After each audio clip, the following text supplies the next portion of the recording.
the network for the AV industry. What are you listening to? This is AV. This is AV Nation. This is AV Nation.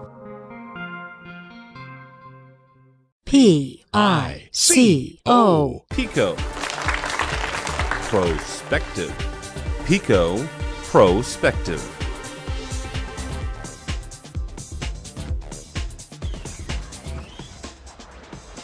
Hey everyone, welcome to another episode of Pico Prospectives, brought to you by the folks, Rich and myself, Paul and Rich from PicoPros.com. This is episode 9, and we have a really great guest lined up, and we'll get to that in a second. Tonight, again, this is a collaboration with AV Nation, and we have George Tucker, who's going to be running things behind the scenes, making sure the show runs smoothly for us. First off, I'll just ask Rich, how you doing tonight? Well, I'm doing great. It's a great day here. Good. I guess, George, how you doing tonight? Running the show behind the scenes, if you will. Hey, George. He's on mute. Uh-oh. All right, so we also have... I hid myself from you guys. I was going to hide myself from the broadcast, but yes, hello. Sorry. Hey, George. He's behind the scenes, behind the curtain. We can't hear him very well. I know. I don't exist. And, also tonight, we also have, for a guest, we have... we have a very special guest tonight from Touch Pico, although he does a lot of other work as well, as far as I could tell. This is Slava Solonitsyn. And Slava, how you doing tonight, or this morning? Are you in... where are you located today? I'm in Singapore, yeah. So it's morning for me. So it's doing well. Thank you guys for inviting. Thank you for joining us. I'm glad that we could finally link up and talk to you about some Pico projector related stuff, including what you guys are doing at Touch Pico. So thanks for joining us. Yeah, thanks for joining us, George. Slava. So I guess the first thing we normally do is the news. So I guess we'll get right into it. Again, right. We have Slava who's going to join us. We'll get into his work, in a few minutes. But first, I guess I'll throw it to Rich. You have something very interesting that you identified that you wanted to cover in the news section. All right, so the first thing that we're going to talk about on the news is something that I found on the internet. Obviously, the internet is a great place. So the first thing I would like to talk about is something called Sphere. All right, so this is just real quick, it's a research project that's been going on at a couple universities. Seems like a collaboration from a couple of universities in Brazil and Canada. And basically what it is it's a research project, and it has to do with Pico projectors and a spherical display, and also displaying 3D animations in this spherical display. So the idea behind it is that you have a globe type thing, and I don't know if we could pull up any images or anything like that to better explain what this is, because it's very difficult to explain. But you have a spherical globe. Think of it as like a water globe, or like a snow globe, Crystal ball. Crystal ball, right. Think of it as a crystal ball. So you have a crystal ball with a bunch of Pico projectors in it, right? And those Pico projectors are projecting images on the crystal ball. And the Sphero uses these 8 Pico projectors or multiple Pico projectors along with a bunch of different cameras to kind of track your movement in terms of where you are facing the sphere, and project a 3D image based on your location. So as you move around the sphere or the globe, you will actually see a different 3D animation and that type of thing. There's multiple sizes. They have a large 20-inch diameter sphere, or Sphero, and that uses 8 Pico projectors with multiple cameras to track your head movement and also project various Pico projected images. And then they have a 7-inch diameter image, or 7-inch diameter sphere that you can actually hold in your hand and manipulate with the Pico projector image that's being displayed on the sphere. So if you're watching the video right now, this is basically what it is. One of the cool things about it is that, one, it's using Pico projectors to display the image on the sphere. 2, it's using a leap motion gesture recognition system so that you can interact with that 3D image. So whatever is being projected on the 3D sphere, you can actually interact with it, kind of like how they're showing it on the display right now. You can interact with that image that's inside that sphere using the Leap Motion Projector. It's really, really cool. They use a lot of technology. There's a lot of computing power. There's a lot of algorithms and that go behind this, because it tracks your head movement, and as you move your head, it actually will move the projected image, and that to result in a 3D image. So we have a 3D image of a truck and that thing. What kind of applications they will use this for in the future, it's hard to tell, but it's a really cool research project that we wanted to display here on the show. Using Pico projectors, really neat way of using Pico projectors. And one of the cool things about it is that it's actually being interacted with basically like gestures.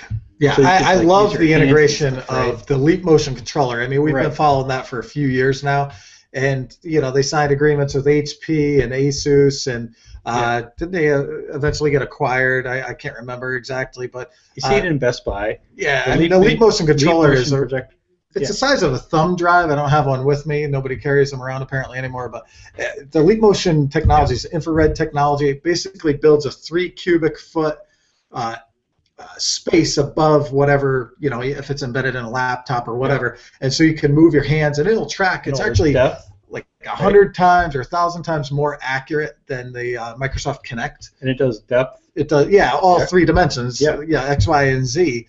And that's cool. And okay, that's not Pico projection, but when you kind of mesh the latest gesture recognition technology with some really cool Pico projection technology. And while this is 8 Pico projectors, which probably is expensive, but I mean, for certain applications, whether it's military or retail or fun, whatever, a science museum, whatever it is, I think ultimately Pico projectors. This is more of a niche application, probably. Definitely. But certainly something Disney or those likes would be more interested in implementing something like that. Yeah, I mean, interaction with Pico projectors is going far beyond just displaying an image, right? And you also you had some interesting stuff that you wanted to talk about too. Yeah. So in addition to like interacting with Pico projected images, right? There's also heads-up displays, right? Exactly. And so that's what I wanted to highlight today was the Jaguar XE head-up display using laser-based Pico projection technology. We've heard a lot about head-up displays since even the 80s. I mean, people have been playing around with this stuff for a long time. We talked about Pico projectors in heads-up displays in like episode 3. Yeah, exactly. So head-up displays, the idea has been around for quite a long time. The technology just wasn't there. The LCD and these other technology, TFT and all that, the technologies that produce washed-out images that just were expensive, big, bulky, just wasn't working. Now I think we're finally getting to the point where the display technology is finally getting small enough, power efficient enough, and bright enough, and you see a lot of these companies playing around with laser-based light source. I mean, you got people like JVC doing a laser-based. You got Pioneer doing some laser-based stuff, and I really think laser-based displays for head-up displays are where the future is going to be, because you have virtually infinite contrast ratio. You have super high color saturation. You have very bright images that are readable both in daylight and nighttime. And they're, inherently or eventually more efficient than even LEDs will be at some point. So, go ahead. I don't mean to cut in or anything. No. Just speaking of like laser-based, so green lasers. Yeah. Right. Cheaper. Right. They're getting cheaper. Well, with the advent of true semiconductor or direct green laser diodes, meaning they're not this frequency doubled infrared stuff, let's say, to keep it simple. Now that we finally have solid-state diodes, right?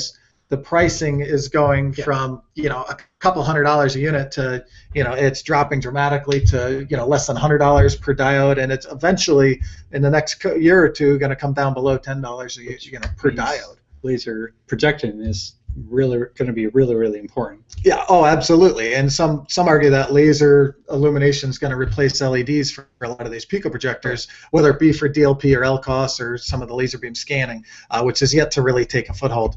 But at least in this case, for what I was going to talk about is the Jaguar XE. They're actually going to unveil this new model car with this optional head-up display in early September.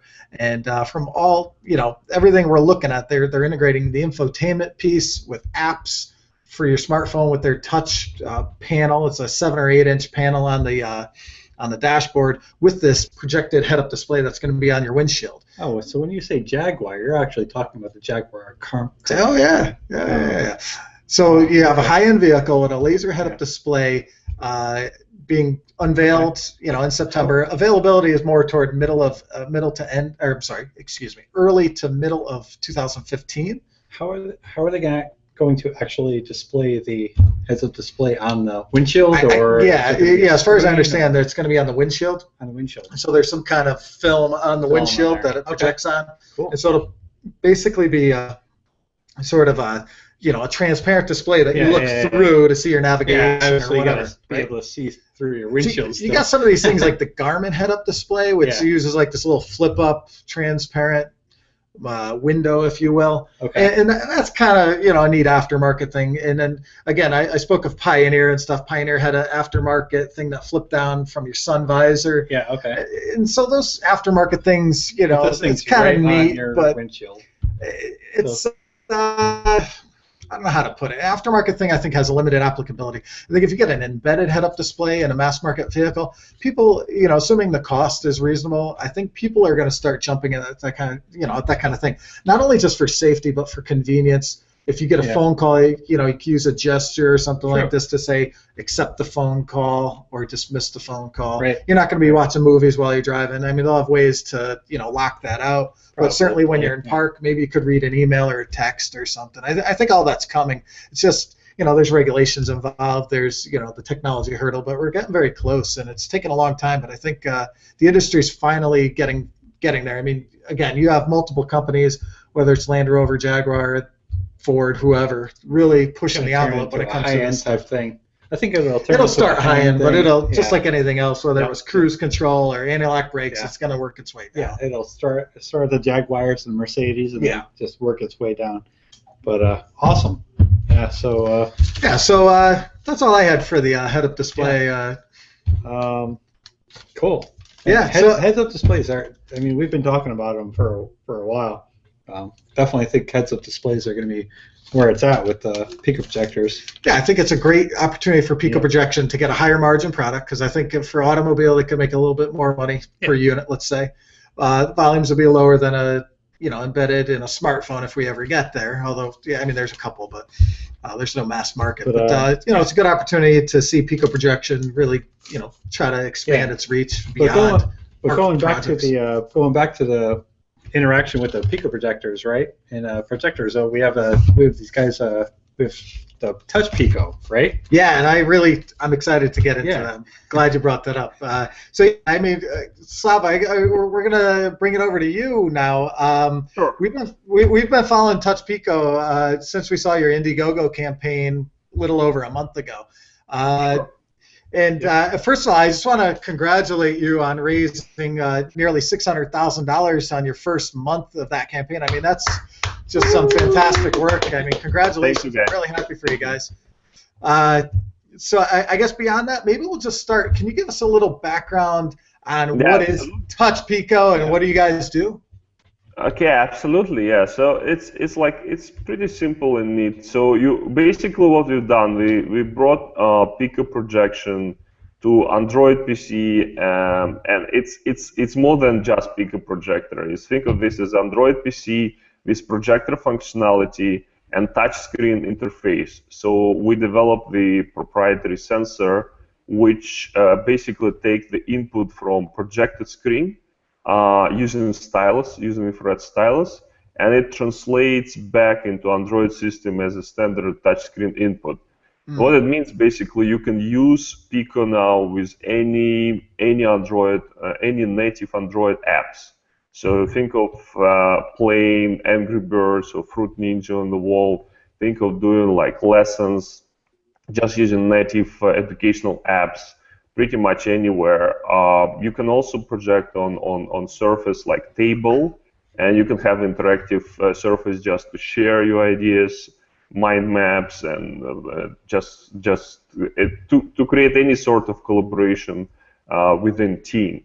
So like opportunities pretty much like endless. Just anything available on Android or Google Play, you can just download and start using this Touch Pico. So Slava, I don't know much about the Touch Pico. You talk about the infrared sensors and whatnot. So when you're actually are you talking about the Touch Pico being a standalone device? Exactly. This is people. Okay. Some people confuse that this is Pico projector. This is actually more. This is a standalone device, dual-core Android PC, which can run apps, and it has projector functionality using like 80 lumen Pico engine. So you basically project the screen on wall or any surface, and use this surface as your touch screen, as your projected touch screen. Think of this as a projected touch screen.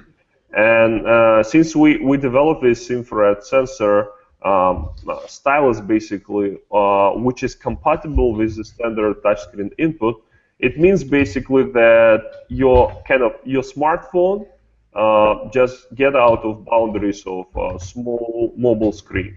This is what the Touch Pico. And in the Touch Pico, does it have it has an integrated infrared receiver, and it has so it also has a receiver on the projector. Camera, and it has the stylus with infrared sensor, which basically sends signal, and the infrared camera see the signal and automatically calibrate this image, and basically translate this on the chip level. Translate basically into Android PC as external input device. Basically, that's how it works. Okay, thanks. Yeah, so I mean, a lot of people think, when they say 80 lumens, right? A lot of and I always keep saying this on our shows because a lot of AV folks probably watch the show and maybe aren't as familiar with Pico projectors. 80 lumens doesn't sound like a lot when you're talking about a 3,000 or 5,000 lumen conference room projector. But I mean, Rich and I have reviewed, many dozens of Pico projectors ranging from 10 lumens all the way to 500 plus lumens. And 80 lumens is quite usable even in a moderately lit environment. You could produce a 4 or 5 plus foot image, and it's quite usable. So I just want to make sure the listeners and watchers understand that 80 lumens is a very more than reasonable solution for mobile teaching, salesperson, just entertainment in general. It's right in the sweet spot. I'm glad to hear it because we saw a few comments on crowdfunding page that 80 lumens is not enough. It's actually the best possible lumen for mobile sort of portable solution. So once you go to like whatever 400, 100, so it becomes like much less portable, right? So 2 times the size of like currently Touch Pico is the size of 2 Galaxy, basically 2 Galaxy phones, right? So once you go to like 400, it can be 2, 3, 4 sizes more, and more importantly, you need to have like a much bigger battery. So it is impossible to use it like for 1.5 or 2 hours, like in the mobile mode, right? So without power supply. All right. So this device, really cool on its standalone. But have you started thinking about actually integrating this technology into something like a Samsung Galaxy Note? When I look at the picture that's actually being displayed on the page right now, what I see is an Android device with an infrared sensor, and then with a stylus. I mean, you could probably do something very, very similar to a Samsung Galaxy Note, right? Is there any push to do something like that with them, or?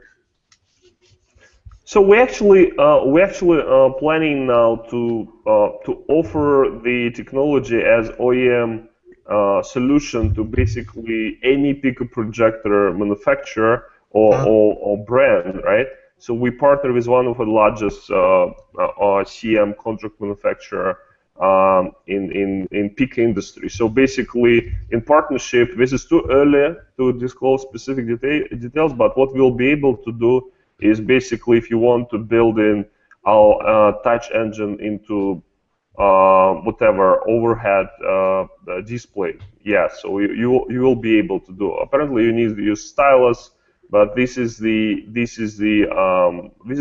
not sure about overhead display, but for any situation when you need like to do presentation, educational scenario, or even like interactivity in the boardroom, you will be able to use our combination of both like touch sensor plus Android PC. So which creates for you like as a product developer, it creates opportunity to launch, I would say, like any board. Apparently even to boardroom projector will come. We'll try to bring the technology to this level, but on the Pico industry, I think 400 potentially is enough already to start talking about boardroom as well. Yeah, so this is happening. We not only have plans just to launch our own sort of Pico projector Android PC, but we also plan to license this as a model to other makers. Okay, great. Yeah, I could totally see this thing in a Samsung Galaxy Note. I mean, if you could get the display technology thin enough and power efficient enough, absolutely. True. Galaxy Note displaying a projected image it already has a stylus on it. If you can integrate this technology inside the stylus with the Galaxy Note projector, that would be nice. That'd be great. Yeah, actually, I wanted to ask something about the Indiegogo campaign. So obviously you're way overfunded. I can't remember if you originally wanted to raise 50,000, whatever it was, and you're at close to 600,000. I noticed you guys actually extended it another 30 days. Obviously you think you could, I know you can raise a lot more money. What are your plans for all that additional funding? What are you going to use that funding for? It's a good question. Actually, we already announced a couple of stretch goals, something like a multi-touch support, basically using two stylus. Two people actually play, let's say, single-screen multiplayer games. Like there are a few of them available already on tablets, Android tablets. But you also can do all sorts of new apps which involve several people, like at least two people working on one screen. So this is one opportunity, and we already start working. This is basically a software issue, like firmware issue, and we are working on this. Our engineers currently working on this. We also in process of announcing, I think it's already on the page, of basically mirroring a feature to be able to use Touch Pico for rear screen projection. Oh, wow. So you can do like all sorts of retail installations. You can use it for some again, if it is in boardroom, you can create your own like a transparent table and project it from behind. So yeah, that's really neat.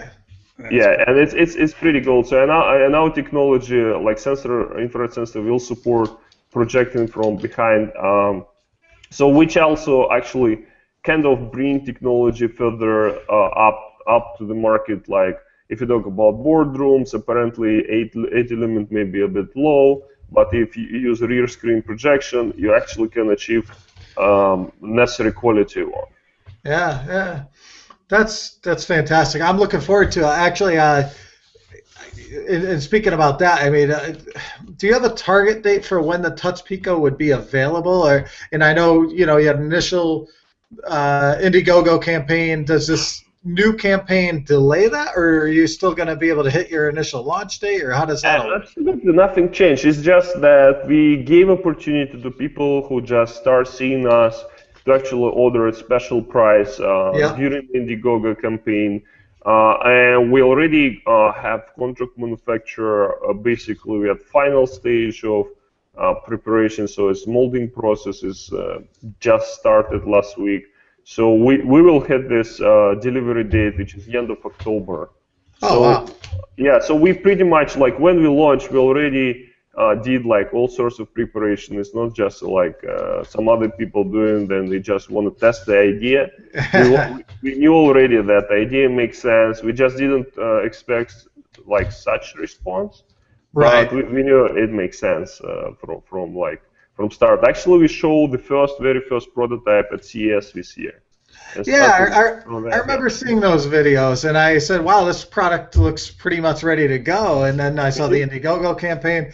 Yeah, so it's about just, I guess the Indiegogo campaign is more about tooling up, making sure that we're able to mass produce the thing with the right quality and make sure we can produce enough units at the right price, right? Absolutely, and just to make sure we can bring it to retail market as well, right? So, because apparently Pico projectors is not easy product to make, so there's certain volume restrictions, and yeah, so we want to make a pricing reasonable, and as I mentioned, we also will propose OEM solution, like combination with Touch Engine and Android, which actually will be really good for any maker or like a brand who actually want to do their own solution, potentially even in this high limit. So I guess for you guys, when you talk about volume manufacturing, so maybe I'll ask, is your strategy to get the idea of Touch Pico out there and then seed the market with other OEMs to do more retail-friendly versions of it? Or like, are you intending to do retail, or would you work with other OEMs to make a retail-type product? Actually, or do you not foresee this as a retail product at all? So what we know, we want to bring technology, which again is very neat. So which is our touch sensor combined with Android, and they both work like seamlessly supporting native apps. So this kind of combination is very neat, and I think is disruptive in terms of what you can do. Apparently, we are not in the position to influence the whole industry. But once Pico engines become more and more efficient, we think we see like really tremendous potential. Like we potentially see this experience in every classroom. We see it like in every boardroom situation. But apparently, as a small company, we won't be able to tap on the whole opportunity. So that's why we decided to make sure the technology will be available in some terms to other manufacturers. So I can't really tell you how. Right. So we have both. We will have our own product strategy as well as like technology licensing strategy as well. Yeah, I mean, we just had a podcast a couple weeks ago with OMPT, which is one mobile projector per teacher or trainer, and I think something like this Touch Pico. They can have an all-in-one solution where they don't have to carry around a computer and a projector and whatever else they need. They literally carry around the Touch Pico, and it's bright enough where they could go into a rural area, whether it be Africa or India or wherever, project the content, share it, interact with it. Yeah, sorry, is that one of your angles on this whole thing? Absolutely, exactly. So one of the main angles is education, and we already start seeing interest from like large companies like learning management systems that serve like thousands of schools. They're interested to potentially bring Touch Pico to like classrooms, and we talk about like really millions of classrooms all around the world.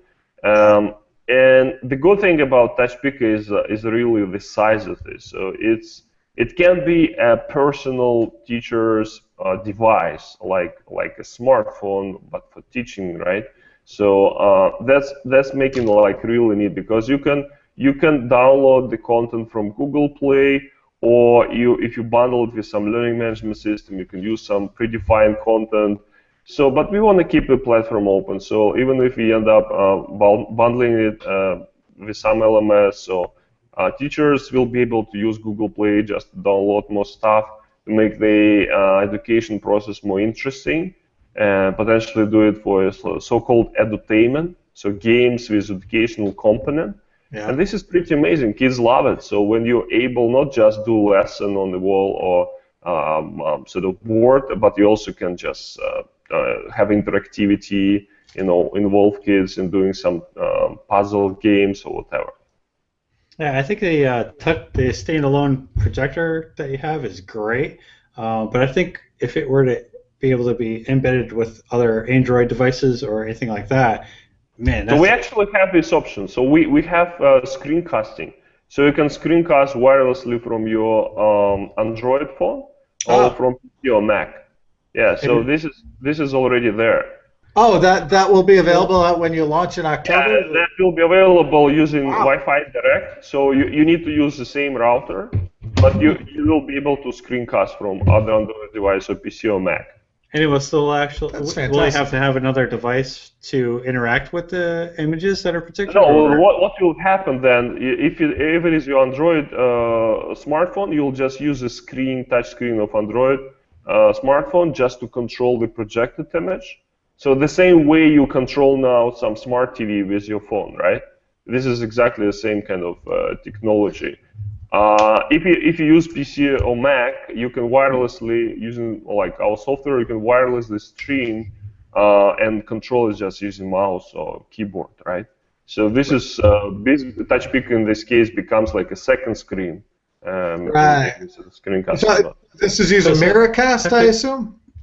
Wi-Fi Direct. Yeah, okay. I think it's similar. So it's using Wi-Fi. Both devices should be connected to same router, Wi-Fi router. So how do you interact with the projected images at that point? With the status. In that case, interactivity won't work really. So I mean, at least at this level, you will need to choose. If you wanna have projected touch screen functionality, you run the app on site of projector. If you want to just use it in screencasting mode, use your other device. The reason for this is not only some technology challenges, but also it's kind of natural. If you want to use your other device, it already has some interface control, right? So you're probably just interested to project to show to other people, right? If you want to present or interact with screen, then use Touch Pico as basically Android device. And as I mentioned, it can run pretty much any app. It's dual-core, so it's fast enough to show video, to play any hardcore, like really high-response games.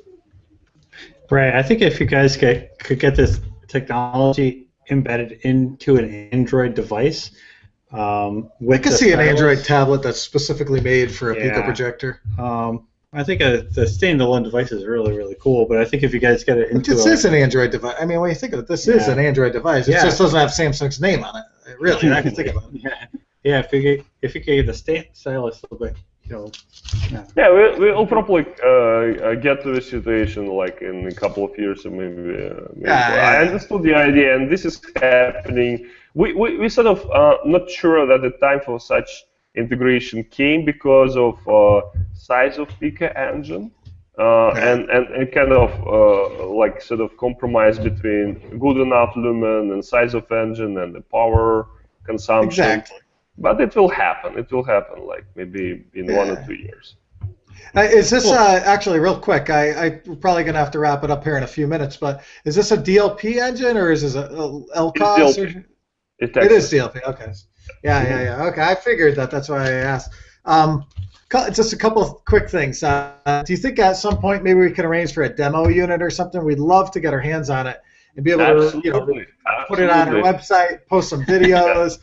That would be fantastic. Yeah. That would be fantastic. Cool. That's my promise. I'll send you once we basically start the first mass manufacturing sort of batch, which will be end of October. I promise you to send one. Okay. That sounds great. Awesome. Yeah, I appreciate that. Are there any other items? items? If you happen to be at IFA in Berlin, like we're gonna have booth there. Anyone welcome just to see. I wish. I'd like to get there. It's not going to happen this year, but I really, if things turn up for Pico Pros, we'll be there next year. Is there anything else? I guess just to make sure, the people listening to the show or that will listen to the rebroadcast show, please check out Touch Pico, their Indiegogo campaign. Fund this project. This is an amazing Pico projector opportunity. I really want these guys to succeed. Are there any other things about Touch Pico, Slava, that highlight before we wrap it up here?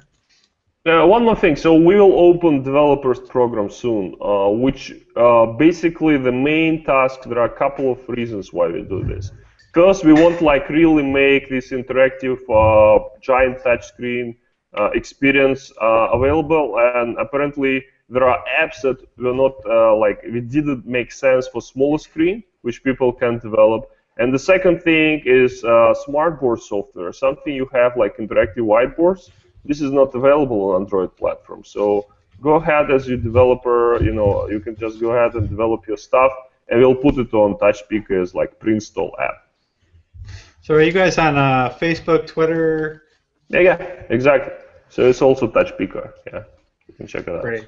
Yeah, I definitely know you guys are on Facebook. Touch Pico or? Yeah, Twitter is Touch Pico, or twitter.com Touch Pico, one word. Facebook, I can send you the link. Okay, cool.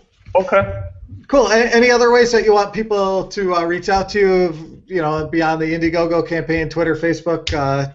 Yeah, Twitter, Facebook is perfect, or just you can contact us on the Indiegogo page as well. There are contact details. Beautiful. Slava, I really appreciate you being on the show today. It always seems very short doing these shows. I could talk for 5 hours about this stuff, but we appreciate your time. We know it's early for you. Rich, anything before we sign off here? No, but thank you very, very much. Really appreciate you coming on the show. Yeah. Sure. So Thanks again, a lot for inviting me. Mm-hmm. Absolutely. Hopefully, we could do this again after you launch. We could talk about how the launch is going and stuff. That'd be fantastic. Hopefully, touch base with you soon. All right. So this has been Pico Pros episode 9. Again, we have the folks, or Slava from Touch Pico, and again, we highlighted a couple things. If you didn't catch the beginning of the show, be sure to watch it when it republishes, when we do the edited version of the show. I guess that's all for now. Yeah, thanks for joining. Slava, thank you very much. Thank you. George, thank you Bye. for hosting the show. Bye. Yeah, thank you. Bye. Take care.